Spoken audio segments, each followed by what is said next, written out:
Hello friends, आप सबका कक्षा 10 विज्ञान विषय के अध्याय 16 की अभ्यास प्रश्नोत्तर की इस क्लास में हार्दिक स्वागत है। हमने चैप्टर की व्याख्या बहुत अच्छे से पढ़ ली है। पाठ के भीतर दिए गए प्रश्नों को भी मैंने बहुत अच्छे से सॉल्व करा दिया है। इस क्लास में हम आपके अध्याय 16 के जो अभ्यास के प्रश्न है उन अभ्यास प्रश्नों को सॉल्व करेंगे। तो अगर आपने बाकी क्लासेस नहीं देखी है तो उनकी लिंक वीडियो के डिस्क्रिप्शन में है, या फिर चैनल की प्लेलिस्ट पर जाकर आप अध्याय 16 से रिलेटेड जितनी भी क्लासेस है, इसमें 2 व्याख्या की क्लासेस और एक पाठ के भीतर दिए गए प्रश्नों की क्लास, वो आप आराम से देख लें। ठीक है, ये चैप्टर की अंतिम क्लास है जिसमें हम आपके अभ्यास के जो प्रश्न है उसको सॉल्व करने जा रहे हैं। तो चलिए हम शुरू करते हैं। देखें, पहला प्रश्न आपके सामने दिया गया है।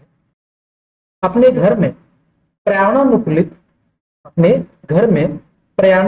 पर्यानुकूलित बनाने के लिए, यानी पर्यावरण के अनुकूल बनाने के लिए आप उसमें कौन कौन से परिवर्तन सुझा सकते हैं। यानी अपने घर में या अपने घर को पर्यावरण के अनुकूल बनाने के लिए आप उसमें कौन कौन से परिवर्तन सुझा सकते हैं या कौन कौन से परिवर्तन कर सकते हैं ताकि आपका घर बिल्कुल पर्यावरण के अनुकूलित बन जाए। तो देखें, वो कौन कौन से परिवर्तन या तरीके हैं जिनकी मदद से हम अपने घर को पर्यावरण के अनुकूल बना सकते हैं। पहला, हमें पुनः चक्रण योग्य वस्तुओं को कूड़े के साथ नहीं फेंकना चाहिए। मतलब जितनी भी वस्तुएं ऐसी है जिनका रिसाइकिल किया जा सकता है, तो ऐसी वस्तुओं को हमें कूड़े के साथ बाहर नहीं फेंकना चाहिए। ठीक। दूसरा, हमें चीजों जैसे लिफाफे को फेंकने की अपेक्षा फिर से प्रयोग में लाना चाहिए। हमारे घर में ऐसी कई सारी चीजें होती है जिनको एक बार प्रयोग करने के बाद दोबारा हम उनको उपयोग में ले लेते हैं। ठीक है, दोबारा उनका उपयोग हम कर सकते हैं, लेकिन हम उन्हें क्या कर देते हैं, फेंक देते हैं। तो ऐसा हमें नहीं करना चाहिए। यानी हमें क्या करना चाहिए, रीयूज करना चाहिए। क्या करना चाहिए, रीयूज, यानी दोबारा प्रयोग करना चाहिए जहां तक संभव हो।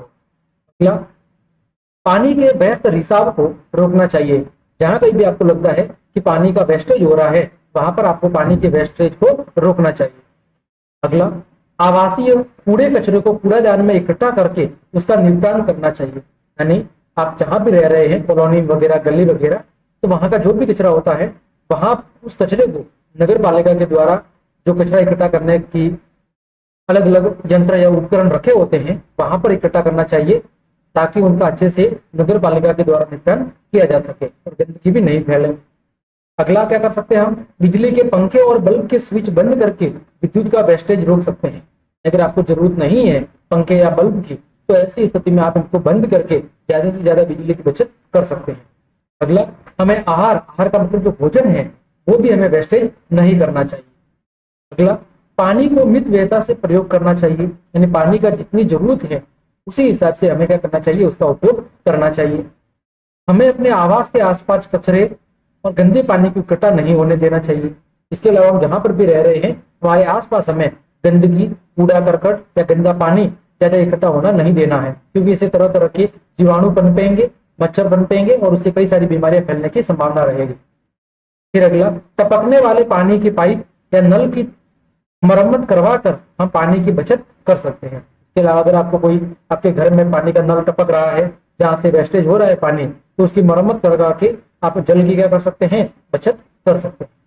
ठीक है, तो इस तरह ये कुछ तरीके या परिवर्तन है जिनको हम अपने लाइफ में उपयोग में लेके हम अपने घर को पर्यावरण के अनुकूल बना सकते हैं।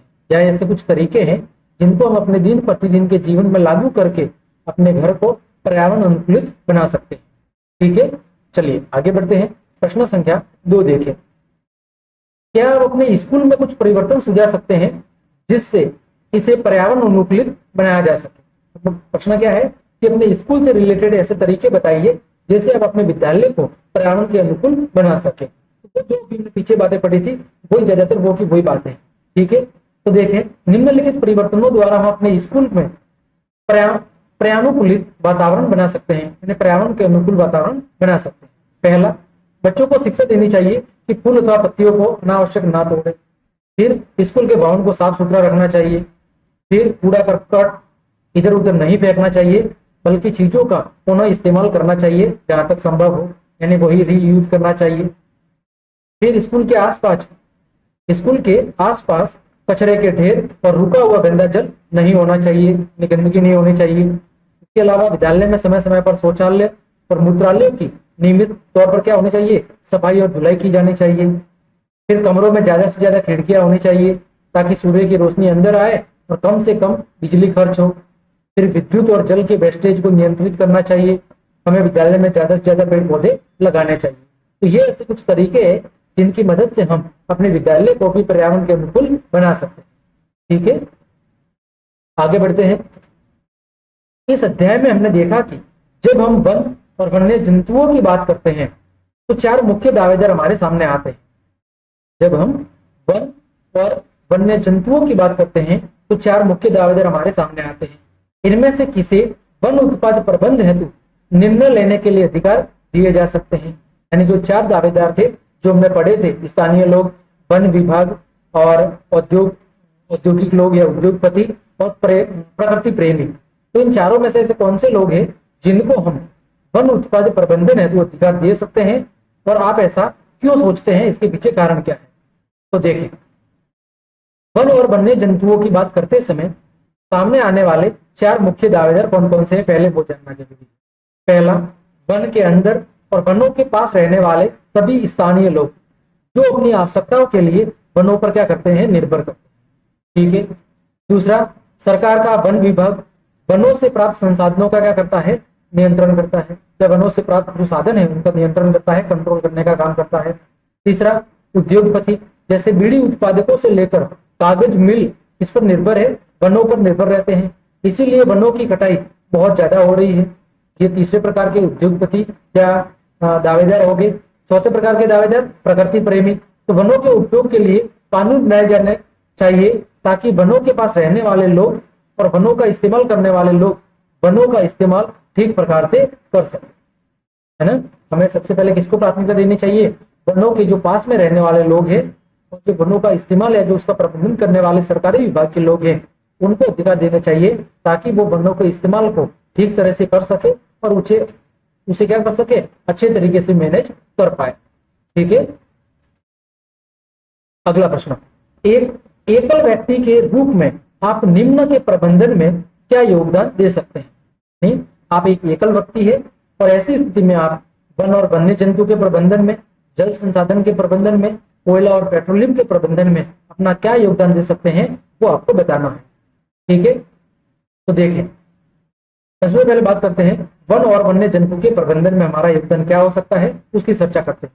तो वन एवं वन्य जंतु दूसरे लोगों में वनों के संरक्षण के प्रति हम क्या कर सकते हैं, जागरूकता जगा सकते हैं। इसके संरक्षण से रिलेटेड हम दूसरे लोगों को जागरूक कर सकते हैं, अपने क्षेत्र के उन क्रियाकलापों में भाग ले सकते हैं जो वन और वन्य जंतुओं के संरक्षण को महत्व देते हैं, या समय समय पर हमारे आसपास के क्षेत्र में वन और वन्य जंतुओं के संरक्षण से रिलेटेड जो भी कार्यक्रम होते हैं उनमें हम भाग ले सकते हैं और अपनी तरफ से जो भी योगदान हो सकता है उसको दे सकते हैं।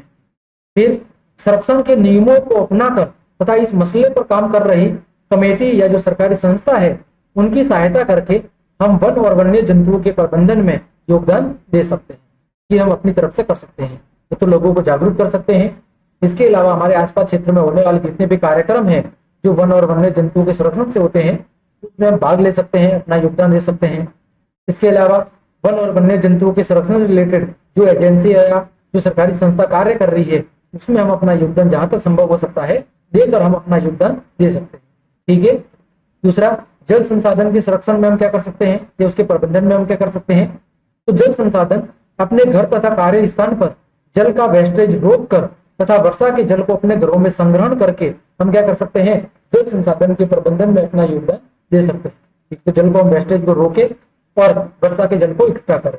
अगला, कोयला और पेट्रोलियम के प्रबंधन में हम क्या मदद कर सकते हैं, तो विद्युत के वेस्टेज को रोककर जहां पर हमें जितनी बिजली की जरूरत है उसी हिसाब से हम बिजली का उपयोग करें और उसके वेस्टेज को रोक दें तथा कम से कम बिजली इस्तेमाल करके हम इनके प्रबंधन में योगदान दे सकते हैं। इसके अलावा हम निजी वाहन की अपेक्षा सार्वजनिक वाहन का इस्तेमाल करके पेट्रोल डीजल जैसे पदार्थों की भी क्या कर सकते हैं, बचत कर सकते हैं। जहां तक संभव हो हमें निजी साधन की अपेक्षा सार्वजनिक वाहनों का उपयोग परिवहन के लिए करना चाहिए ताकि ज्यादा से ज्यादा जो पेट्रोलियम पदार्थ है उनकी क्या होगी, बचत होगी। तो इस तरह हमने देखा कि अलग अलग चीजों के प्रबंधन में हम एकल व्यक्तित्व के रूप में अलग अलग तरीकों से अपना योगदान दे सकते हैं। ठीक है। अगला प्रश्न है, आप एक एकल व्यक्ति के रूप में विभिन्न प्राकृतिक उत्पादों की खपत कम करने के लिए क्या कर सकते हैं। जो प्राकृतिक उत्पाद है उनकी खपत यानी उनका जो इस्तेमाल हो रहा है हद से ज्यादा, उसकी खपत को कम करने के लिए आप क्या कर सकते हैं। आप एकल व्यक्तित्व के रूप में अपनी तरफ से क्या कर सकते हैं वो आपको बताना है। तो देखो, पहला क्या कर सकते हैं, खाना पकाने के लिए हम लकड़ी की जगह गैस का इस्तेमाल करेंगे, क्योंकि लकड़ी से ज्यादा प्रदूषण फैलता है। फिर जल को व्यर्थ होने से रोकेंगे, हमें आहार को व्यर्थ नहीं करना चाहिए। फिर 3 जो RS के नियम है, 3R के जो नियम है, 3R के नियमों का पालन करके हम प्राकृतिक उत्पादों की खपत कम करने की कोशिश करेंगे। इसके अलावा विद्युत को कम से कम इस्तेमाल करेंगे और इसके वेस्टेज को क्या करेंगे, रोकेंगे। ये कुछ उपाय है जो हम अपनी तरफ से प्राकृतिक उत्पादों की जो खपत है उसको कम करने से रिलेटेड कर सकते हैं और उन्हें बचाने में अपना योगदान अदा कर सकते हैं।